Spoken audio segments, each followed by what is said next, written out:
చంద్రుణ్ణి అధ్యయనం చేయటానికి ప్రతిష్టాత్మకమైన చంద్రయాన్-5 మిషన్‌కు కేంద్రం ఆమోదం తెలిపిందని ఇస్రో చైర్మన్ వి. నారాయణ్ తెలిపారు.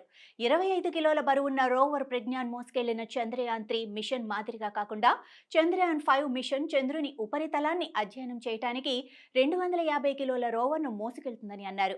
2008లో విజయవంతంగా ప్రయోగించబడిన చంద్రయాన్-1 చంద్రుని యొక్క రసాయన, ఖనిజ మరియు ఫోటో జియోలాజిక్ మ్యాపులను తయారు చేసిందని 2019లో చంద్రయాన్-2 మిషన్ చంద్రుని ఉపరితలంపైకి దూసుకెళ్లటంతో ముగిసిందన్నారు.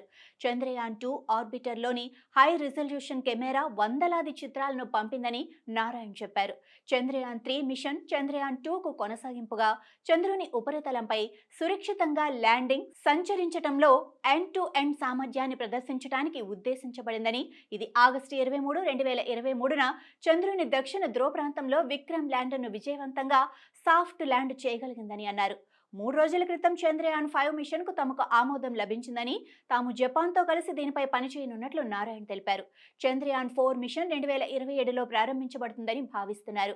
చంద్రుని నుండి చంద్రుని నేల నమూనాలను సేకరించి తదుపరి అధ్యయనం కోసం భూమికి తిరిగి తీసుకురావటం దీని లక్ష్యమని పేర్కొన్నారు.